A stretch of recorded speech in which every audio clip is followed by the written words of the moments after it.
क्या कोई बाप ऐसे अपनी औलाद को लगातार 10 साल तक कैद करके रख सकता है? जी हाँ, एक बाप ने इंसानियत को शर्मसार करते हुए नवी मुंबई में अपने 22 साल के युवा बेटे को 10 सालों तक एक कमरे में बंद रखा। एक सामाजिक संस्था की पहल से ये मामला मीडिया में आया और उसके बाद इस बच्चे को इस नरके जिंदगी से आजाद कराया गया। घर से बाहर निकलने के बाद इस युवा को नेरुल स्थित डी वाई पाटिल अस्पताल में भर्ती करवाया गया है।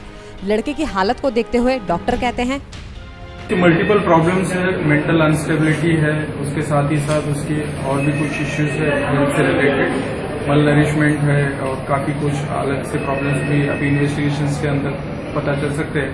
हम उनको एडमिट करके हॉस्पिटल की तरफ से सहायता करेंगे। काफ़ी क्रॉनिक इलनेस होने की वजह से इसको कम से कम 4 to 6 वीक्स तो मिनिमम पूरी तरह से रिकवर होने के लिए लगेगा। हम मानवता के दृष्टिकोण से उसको पूरी सहायता कर रहे हैं, तो हम उनके ऊपर कोई खर्चा नहीं डालेंगे। हम अपने हॉस्पिटल की तरफ से हम उनको सहायता करेंगे। खबर को सुनकर वाकई आप भी अफसोस में पड़ गए होंगे कि एक बाप कैसे इस तरह के घिनौने काम को अंजाम दे सकता है। यह लड़का 10 साल से इस कमरे में नंगे बदन रहता था। जबकि लड़के को यहाँ से बाहर निकाला गया तो कमरे से काफी दुर्गंध आ रही थी।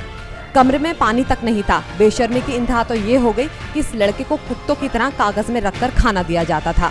इस पीड़ित लड़के का नाम राज पटेल है और उसके पिता का नाम त्रिशव पटेल है। त्रिशव कभी शेयर मार्केट में दलाल हुआ करते थे, लेकिन आजकल कोई काम धंधा नहीं करते। हालात इतने बुरे हो गए कि 2 वक्त की रोटी खाने का जुगाड़ भी मुश्किल से हो गया है।